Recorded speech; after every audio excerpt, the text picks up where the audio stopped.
નમસ્કાર વિદ્યાર્થી મિત્રો, આજે આપણે હિન્દીનું ગાલા પેપર 3 એનો વિભાગ એ અને બી જોવાનો છે. આના પછીના વિડીયોમાં આપણે સી અને ડી વિભાગ પણ મૂકી દઈશું. ઘણા બધા વિદ્યાર્થીઓ કોમેન્ટ કરીને કહે છે કે 3, 4 અને 5 જલ્દી મૂકી દો, પણ મેં આગળ પણ કીધું હતું કે આ બધું આપણે લખવું પડે અને લખવામાં વાર લાગે. જેમ જેમ લખાતું જશે એમ હું મૂકતો જ જઈશ. તો ચિંતા ન કરતા ટૂંક સમયમાં બધા પેપર હિન્દીના મૂકી દઈશ. એ ઉપરાંત પણ આપણે ઘણા બધા બીજા લિબર્ટીના એના છે, એના પણ જરૂર હશે તો એના પણ હું મૂકી દઈશ અને બીજા વિષયોના પણ આપણે શરૂઆત કરશું. માટે ચેનલ સાથે જોડાયેલા રહેજો, તમને પેપર 100% મળી જ જશે. જો તમને આ વિડીયો પસંદ આવે તો લાઈક કરજો, શેર કરજો. જે વિદ્યાર્થી મિત્રો હજુ ચેનલને સબસ્ક્રાઇબ નથી કરી તે સબસ્ક્રાઇબ કરજો, અન્ય મિત્રોને પણ કરાવજો. ઇંગ્લિશનો વિભાગ એ એટલે કે સેક્શન એ પણ આપણે મૂકી દીધો છે, તો જે વિદ્યાર્થીઓએ ન જોયું હોય એ જોઈ લેજો. એ ઉપરાંત ઇંગ્લિશ અને આ હિન્દીનું પેપર તો મેં આપણી જે ચેનલ વેબસાઇટ છે બાલાજી ક્લાસીસ jamnagar.blogspot.com, જેની લિંક તમને ડિસ્ક્રિપ્શનમાં મળી જ જાય છે. દરેક વિડીયોના ડિસ્ક્રિપ્શનમાં લાસ્ટમાં જે લિંક હોય છે, સૌથી છેલ્લી લિંક આપણી વેબસાઇટની હોય છે અને વેબસાઇટ ઉપર બધા પ્રશ્ન જવાબ અને પ્રશ્ન પેપરોના જવાબ પણ મળી રહેશે. તો આના પણ જવાબ મુકાઈ ગયા છે, માટે તમે જોઈ લેજો. આગળના પેપરોના પણ જવાબ મુકાઈ ગયા છે. તો હવે આપણે સ્ટાર્ટ કરીએ. विभाग ए गद्य विभाग. निम्नलिखित प्रश्नों के नीचे दिए गए विकल्पों में से सही विकल्प चुनकर उत्तर लिखिए. 3 मार्क. पहलो, टेल्को कंपनी किसकी कंपनी है? तो ऑटोमोबाइल. मालती की आवाज सुनकर बिंदु की चाल में क्या परिवर्तन आया? तो तेजी आ गई. एकदम ઝડપથી ભાગવા માંડ્યો. તો માલતીએ જેવો બિંદુને રોક્યો એટલે ફટાફટ ભાગવા માંડ્યો. કાલિદાસ हरिण शावक के अंगों पर किसका लेप लगाते हैं? तो ध्रुत, એટલે જેને આપણે ઘી કહીએ છીએ. सही विकल्प चुनकर रिक्त स्थानों की पूर्ति कीजिए. એ પણ 3 मार्क છે. એમાં ચોથું, शिष्ट भाषा में आवेदन पत्र लिखने का काम खाली जगह को सौंपा गया था. तो એ अविनाश. જે આપણે રચના પાઠ છે એ રચના પાઠનો આ પ્રશ્ન છે. પાંચમો, यह किसी आदमी की करवट न थी, यह खाली जगह की करवट थी. भाग्य. अल्बम 20मो पाठ एनो प्रश्न है. जीते रहना सबसे बड़ा काम है. बराबर याद रखो, जीते रहना सबसे बड़ा काम है. आ जीने की कला 10मा पाठनो प्रश्न है. निम्नलिखित वाक्यों में से सही वाक्यांश चुनकर पूरा वाक्य फिर से लिखिए. આપણે ઘણી વખત કીધું છે કે આમાં માત્ર મેં જવાબ જ આપેલો છે. પરીક્ષામાં તમારે એ વાક્ય ફરીથી લખવાનું હોય છે. માટે પરીક્ષામાં જ્યારે લખો ત્યારે આની સાથે જે જવાબ હોય એ પણ અહીંથી જોડીને લખી દેવાનો છે. તો 7મો એમાં, दुनिया में सबसे बड़ा बुद्धिमान कौन है? અહીંયા तो जो सबसे ज्यादा खुश रहता है वो सबसे बड़ा बुद्धिमान है. ऊर्जा की विशेषता यह है कि इसे हम उत्पन्न नहीं कर सकते. તમને ખબર હશે ઊર્જા ઉત્પન્ન પણ નથી થતી, ઊર્જાનો નાશ પણ નથી થતો. ઊર્જાનું એક સ્વરૂપમાંથી બીજા સ્વરૂપમાં આપણે માત્ર રૂપાંતર કરી શકીએ છીએ. 9મો, राम प्रसाद बिस्मिल को इस बात का दुख था कि उन्हें अपनी मां की सेवा का अवसर नहीं मिलेगा. निम्नलिखित प्रश्न का उत्तर एक एक वाक्य में लिखिए. एमा 10मो प्रश्न है. आवा 2 प्रश्न पूछाय छे, 2 मार्क. वनस्पति विज्ञान के महान पंडित का नाम क्या था? तो जॉन डंकन वनस्पति विज्ञान के महान पंडित थे. John Duncan. 11मो, वृद्ध सरकारी कर्मचारी ने भारत के लोगों के बारे में क्या कहा? वृद्ध सरकारी कर्मचारी के अनुसार भारत के लोग अपनी जिम्मेदारी नहीं समझते. निम्नलिखित प्रश्न का उत्तर 2-3 वाक्यों में लिखिए. 2 मार्क. एक प्रश्न. 12मो, मां के रुष्ट होने के पीछे मल्लिका क्या अनुमान करती है? तो एनो उत्तर है रुष्ट एटले रिसायवू. મલ્લિકાની માના રીસાવાનું કારણ શું હોઈ શકે એનું અનુમાન કરે છે. તો આપણે એ અનુમાન જોવાનું છે. तो उत्तर है मल्लिका कालिदास के साथ बरसात में बाहर गई थी, इसलिए वह पूरी भीगकर घर वापस आई थी। मल्लिका अनुमान करती है कि उसकी मां के रुष्ट होने का यही कारण है। अथवा प्रसन्न रहने की कला क्या है? जीवन का उद्देश्य आनंद प्राप्त करना है, इसके लिए प्रसन्न रहना बहुत जरूरी है। खिले हुए सुंदर फूल, बहते हुए झरने, गाते पंछी, पेड़ों का नृत्य, टिमटिमाते तारे, चांद के हंसते चेहरे और चमकते सूरज आदि को देखकर हम प्रसन्न होते हैं। प्रसन्न रहने के लिए इनका अवलोकन करना चाहिए। ત્યાર પછી निम्नलिखित प्रश्न का उत्तर 4-5 वाक्यों में लिखिए। एक प्रश्न पूछाय છે, બે આપેલા હોય એમાંથી કોઈ પણ એક લખવાનો અને માર્ક એના 3 હોય છે। તો આપણે પહેલો પ્રશ્ન જોઈએ। लेखक की दृष्टि से मनुष्य को एक स्थान से दूसरे स्थान पर कैसे भेजा जा सकता है? आ नई शुरुआत एनो प्रश्न है। तो આપણે જોઈએ કે કેવી રીતે મનુષ્યને એક સ્થાનથી બીજા સ્થાન ઉપર મોકલી શકાય છે। जवाब है विज्ञान के सिद्धांत के अनुसार किसी भी वस्तु को उसके मूल तत्वों में तोड़ा और उन मूल तत्वों को आपस में जोड़कर उसके मूल स्वरूप में प्राप्त किया जा सकता है। मतलब के ने तोड़ी पण शकाय ने जोड़ी पण शकाय ने मूल स्वरूप पाछो आपी पण शकाय छे।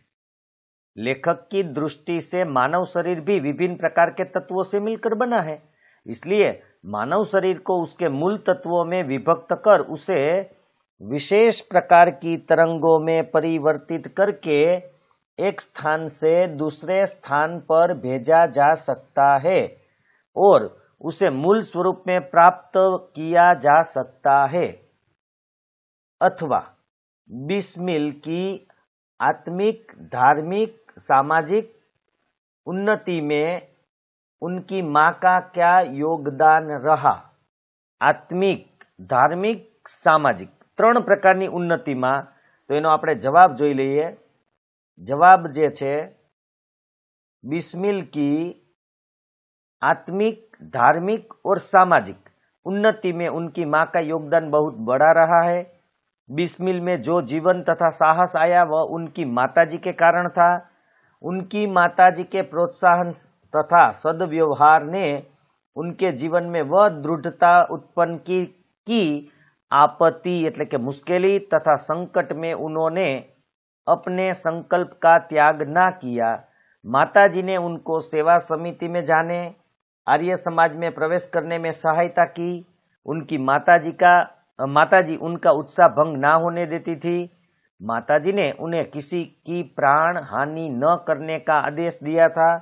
उनकी माताजी ने अपनी देववाणी का उपदेश करके बिस्मिल का सुधार किया। धार्मिक जीवन में भी माताजी के प्रोत्साहन ने सहायता दी। उनकी माताजी उनको स्नेह से सब बात समझा देती थी, एकदम प्रेम थी एने बधी बातों समझावी देता हता। निम्नलिखित कथनों का आशय स्पष्ट कीजिए। कथन એટલે વાક્ય। ई વાક્યનો ઉદ્દેશ શું છે, ધ્યેય શું છે, એ આપણે કહેવાનું છે। 2 માર્ક। 14મો लातों के देव बातों से नहीं मानते। આપણે એમ કે लातों के भूत बातों से नहीं मानते। तो अपने समाज में 2 प्रकार के लोग होते हैं। उनमें से कुछ लोग प्यार से समझाने से समझ जाते हैं, परंतु कुछ लोग ऐसे होते हैं जो प्यार से नहीं समझते, लेकिन उसे मारने से वह समझते हैं और हमारा काम करते हैं, मारो ने तो जी काम करे। इस तरह के लोग प्रेम की परिभाषा नहीं समझते। ऐसे लोगों के साथ अच्छा व्यवहार करने से वह नहीं मानते। बुरे लोगों के साथ अच्छा व्यवहार करने से वे नहीं मानते। जैसा व्यक्ति वैसा व्यवहार करना चाहिए। मतलब के जे खोटा माणसो छे, खराब माणसो छे, एनी साथे व्यवहार पण खराब करवो जोईए। अने लातोना भूत जे छे एने लातथी ज खबर पड़े, बाकी खबर न पड़े। एटला माटे अहींया कीधेलुं छे। एना अथवानो एक विधान छे कि जो लंबा भाषण कर सकता है उसके लिए जवाब देना तो बड़ा आसान होता है। रचना पाठ नो आ छे कथन के विधान। કે જે લાંબુ ભાષણ કરી શકે એના માટે જવાબ દેવો તો સહેલો હોય, તો એ શું કહેવા માંગે છે એ આપણે જોઈ લઈએ। जवाब है भाषण देना एक कला है, जो जितना अच्छा भाषण दे सकता है वह श्रोताओं को उतना ही अधिक लुभा सकता है। लुभा એટલે એની તરફ આકર્ષિત કરી શકે, ખેંચાઈ શકે। भाषण में अपने विषय को श्रोताओं के समक्ष विस्तार से बताना होता है और उसे रोचक ढंग से पेश करना होता है। जो एकदम रसप्रद रीते એને ભાષણ આપવું પડે, વિષય બતાવવો પડે અને એકદમ રસપ્રદ રીતે તમારે એને એની સામે રજૂ કરવું પડે। जो लोग इस कला में माहिर होते हैं उनके भाषण लोकप्रिय होते हैं। ऐसे लोगों के लिए किसी प्रश्न का जवाब देना बाएं हाथ का खेल होता है, એટલે કે આરામથી એ જવાબ દઈ શકે, કારણ કે ભાષણ જો લાંબા લાંબા કરી શકે તો એ જવાબ પણ આપી શકે છે। હવે પદ્ય વિભાગ બી વિભાગ, જેમાં આપણે કવિતાના જેમ પાઠના બધા પ્રશ્નો જોઈએ એમ કવિતાના જોશું। तो एमा निम्नलिखित प्रश्नों के नीचे दिए गए विकल्पों में से सही विकल्प चुनकर उत्तर लिखिए। एना पण 3 मार्क छे। एमा 15मो प्रश्न, इंद्र के अनुसार कहाँ रहना तोते की मूर्खता थी? तो सूखे तरु पर। तरु एटले ए वृक्ष, सूखू जे झाड़ हतुं, सूका झाड़ पर रहेवुं ए मूर्खता हती इंद्रना मुजब। नाम जपने का साधन कौन सा है? तो माला। याद रखजो, जाप यंत्र लागशे पण नहीं, माला। 17 कृष्ण ने किस ग्रंथ की रचना की है? तो भगवत गीता। सही विकल्प चुनकर रिक्त स्थानों की पूर्ति कीजिए, 3 मार्क। तो एमा 3 प्रश्न, रैदास प्रभु को स्वामी मानकर खुद को खाली जगह मानते हैं तो दास। यमुना किनारे कदम की डाल पर रस खान खाली जगह के रूप में बसना चाहते हैं तो पक्षी। 20मो, नव युग के नयनों में खाली जगह के जलते पुंज भरे हैं तो अग्नि। निम्नलिखित वाक्यों में से सही वाक्यांश चुनकर पूरा वाक्य फिर से लिखिए, 3 मार्क। खरहा भागने लगा क्योंकि शिकारी कुत्ता पीछे पड़ा था। मैं तमने पहला ही कीधुं परीक्षामां पेला लखवानुं के खरहा भागने लगा क्योंकि, पछी पाछळ आ लखीने जोड़ी देवानुं छे के शिकारी कुत्ता पीछे पड़ा था। 22मो, कांप उठे प्रति पक्षी जनगण सुन ए वचन उत्साह भरे। उत्साह एटले उत्साह भरेला, एकदम उत्साहथी भरेला वेण वचन के वाणी सांभळीने जे आपड़ा विरोधी हता, दुश्मन हता, ए ध्रुजी उठा। सच्चा साधु दिखाई देने के लिए मुंडन करा लीजिए, क्योंकि जिससे आपका सिर सीप એટલે કે एकदम छिपला જેવું લીસું सीप की तरह चमकता रहे। खोपड़ी जे एकदम आम લીસી હોય, सीप જેને કહેવાય છે, આમ તો શંખ જે ટાઈપનું હોય એવું एकदम चमके એટલા માટે એ કહેવામાં આવે છે। निम्नलिखित प्रश्नों के उत्तर एक एक वाक्य में लिखिए। अहींया 2 मार्क अने 2 प्रश्न छे। एक एक वाक्य वाळा बंने प्रश्नों तमारे लखवाना छे। जन जन के हृदय में कौन सी नदियां बसी है? तो जन जन के हृदय में गंगा तथा यमुना जैसी नदियां बसी है। 25 दिखावा करते हुए साधु कैसा व्यवहार करता है?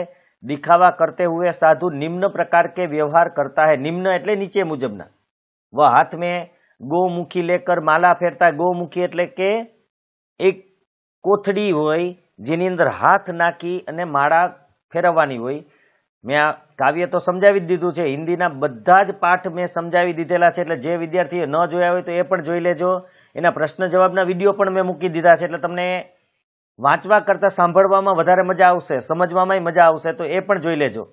वह हाथ में गोमुखी लेकर माला फेरता है, ऊपर से विनम्र होने का ढोंग करता है और अंदर से छल कपट करता है। तो हवे निम्नलिखित प्रश्न का उत्तर 2-3 वाक्यों में लिखिए। एमा 2 मार्क। कश्मीर में हवा चलने पर वातावरण कैसा होता है? तो जवाब, कश्मीर में हवा चलने पर वातावरण बहुत सुंदर हो जाता है। यहाँ की हवा में गीत संगीत की स्वर लहरी का आभास होता है। जाने गीत संगीत संभळातुं एवुं लगता है हवा में किसी नई नई गजल का स्वर गूंज रहा है। जाने नवुं नवुं गीत, नवी नवी गजल गातुं होय एवुं लागी रह्युं छे। त्यार पछीनो प्रश्न आपणे जोईए। कवि के अनुसार बकरी में सुंदरता कब प्रकट होती है? कब प्रकट होती है? कवि के अनुसार बकरी में सौंदर्य उस समय प्रकट होता है जब वह अपने दो पैरों पर खड़ी होकर कांटों के बीच से नन्ही नन्ही पत्तियां खाती है। निम्नलिखित प्रश्न का उत्तर 4-5 वाक्यों में लिखिए। 3 मार्क। 27वां प्रश्न, संत रैदास जी ने स्वयं को क्या क्या कहकर संबोधित किया है? तो एनो આપણે જવાબ જોઈએ। निष्ठावान भक्त समर्पित भावना से अपने आराध्य देव से जुड़ा रहने में अपनी भक्ति की सार्थकता मानता है। खास याद रखજો, જે ભક્ત ભગવાનને સમર્પિત થઈ ગયો હોય, જે પોતાના આરાધ્ય એટલે કે જેની આરાધના કરતા હોય એની સાથે જોડાઈને રહીએ, એમાં જ પોતાનું જીવનને સાર્થક માને છે કે સફળ માને છે। संत रैदास ऐसे ही भक्त है। वे अपने आप को पानी बताते हैं जो प्रभु रूपी चंदन के साथ मिलकर सुगंधित हो जाता है। वे अपने आप को मोर कहते हैं जो बादल को देखकर मस्ती से नाचने लगता है। वे उस चातक पक्षी की तरह है जो चंद्रमा को सदा देखता रहता है। वे उस बाती के समान है जो दीपक में जलती रहती है। वे अपने आप को उस धागे के रूप में देखते हैं जो मोती में पिरोया जाता है। संत रैदास खुद को सोने जैसी मूल्यवान धातु में मिलने वाला सुहागा मानते हैं। सुहागा एक એવું છે કે જે સોના ઉપર લગાડવામાં આવે જેથી એની ચમક વધી જાય। સોને पे सुहागा એનો મતલબ છે। तो मूल्यवान धातु में मिलने वाला सुहागा मानते हैं। वे अपने आप को मालिक का गुलाम यानी कि प्रभु का एक तुच्छ सेवक मानते हैं। इना अथवानी अंदर बीजो प्रश्न है, रसखान श्री कृष्ण का सामीप्य किन रूपों में किस प्रकार चाहते हैं? तो एनो આપણે जवाब જોઈ લઈએ। कवि रसखान श्री कृष्ण और उनकी लीलास्थली से अभिभूत है। लीलास्थली એટલે જે જગ્યાએ એને લીલા કરેલી, જે જગ્યાએ રહેલા, જ્યાં એને ચમત્કારો બતાવેલા, એનાથી એકદમ અભિભૂત છે, એકદમ એનાથી પ્રભાવિત થઈ ગયેલા છે, એકદમ પ્રભાવિત થઈ ગયા છે। वे हर समय उस चीज से समीप रहना चाहते हैं। समीप जिनका संबंध श्री कृष्ण से रहा है, वे अगले जन्म में गोकुल गांव में जन्म लेकर वहां के ग्वालों के बीच उसी तरह रहना चाहते हैं जैसे श्री कृष्ण रहते थे और गायों को चराना चाहते हैं। वे पशु के रूप में जन्म लेकर नंद की गायों के बीच चरना चाहते हैं। यमुना के किनारे कदम के डाल पर श्री कृष्ण खेला करते थे, उसी डाल पर रसखान पक्षी के रूप में जन्म लेकर बसना चाहते हैं। इतना ही नहीं, यदि अगले जन्म में वे पत्थर बने तो उसी पहाड़ का पत्थर बनने की इच्छा करते हैं जिसे श्री कृष्ण ने अपने हाथों से उठाया था, यानी जिसका उन्होंने स्पर्श किया था। जे जग्याए कृष्ण भगवान रहेला छे, ज्यां कृष्ण भगवाननो स्पर्श थयेलो छे, ई जग्याए कोई ने कोई रूप में रसखान रहेवा मांगे छे। हवे निम्नलिखित पंक्तिओं का आशय स्पष्ट कीजिए। 2 मार्क। जेम आपणे आगळ विधाननो आशय स्पष्ट कर्यो तो अहींया पंक्तिओनो आशय स्पष्ट करवानो छे। एमां पहेली जे पंक्ति छे 28મી, जन्म जन्म की पूंजी पाई जग में सब खोवायो, जे मीराबाई आपणे 5मुं काव्य छे एमांथी आ લીધેલું છે। તો આપણે એનો અર્થ જોઈ લઈએ, એનો હેતુ, આશય, ધ્યેય જોઈ લઈએ, શું કહેવા માંગે છે। तो जन्म जन्म की पूंजी पाई जग में सब खोवायो, मीराबाई अपने आराध्य, आराध्य એટલે કે જેની आराधना करे छे एवा श्री कृष्ण के प्रेम में दीवानी हो गई है, पागल हो गई है। उन्हें पाने के लिए उन्होंने अपने भाई, बंधु, परिवारजनों और सभी सगे संबंधियों से रिश्ता तोड़ लिया है। उन्होंने तरह तरह की बदनामियां सही है और लाज शर्म सबको त्याग दिया है। कहने का मतलब यह है कि उन्होंने अपना सब कुछ खोकर अपने जन्म जन्मांतर का राम नाम रूपी अनमोल धन प्राप्त किया है। यह ऐसा धन है जो अजोड़ है। आनो मतलब साव सिंपल छे के કેટલાય જન્મો પછી એને આ ધન મળેલું છે, રામ રતન રૂપી ધન મળેલું છે અને એ ઘણું બધું એને ખોઈને પ્રાપ્ત કરેલું છે, કારણ કે એને રિશ્તા, નાતા, સંબંધો બધા ત્યાગ કરી અને આ રામ રૂપી ધન એને પ્રાપ્ત કરેલું છે। એના અથવામાં વહ વસુધૈવ બના કુટુંબકમ, વસુધૈવ કુટુંબકમ એ વાત છે અહીંયા। तो आज चारों ओर युद्ध का माहौल है। અત્યારે ખરેખર માહોલ છે, યુક્રેન અને રશિયાનું युद्ध ચાલે જ છે। तो आज चारों ओर युद्ध का माहौल है, पर भारत मानव जाति को युद्ध से छुटकारा दिलाने के लिए मंत्रोच्चार के द्वारा विश्व में शांति का प्रचार करने में लगा है। આજે પણ આપણે આજ કરીએ છીએ, વર્ષોથી આપણે આજ કરીએ છીએ, શાંતિનો એકદમ પ્રચાર કરીએ છીએ। એટલે મંત્રોચ્ચાર દ્વારા વિશ્વમાં શાંતિ સ્થપાય એવી આપણે જો આપણો જે શાંતિ મંત્ર છે એમાં આપણે જ બોલીએ છીએ, ઓમ શાંતિ શાંતિ શાંતિ, બધે शांति રહેવી જોઈએ। तो प्रचार करने में लगा है। वह पृथ्वी पर रहने वाले सभी लोगों के परिवार की तरह मिलजुल कर रहने की सीख दे रहा है। जाने के आखी पृथ्वी एक कुटुंब છે, એક પરિવાર છે, એની જેમ બધાએ હળી મળીને રહેવાનું છે। તો અહીંયા આપણો એ અને બી વિભાગ પૂરો થઈ ગયો। જલ્દીથી હું સી અને ડી વિભાગ લઈને તમારી સમક્ષ હાજર થઈશ। મિત્રો લાઈક કરજો, કોમેન્ટ કરજો અને શેર કરજો। આ રીતે તમે મને પ્રોત્સાહન આપજો, જેથી આવા જ વિડીયો હું બનાવતો રહું। તો આપણે નેક્સ્ટ વિડીયોમાં ફરીથી મળશું।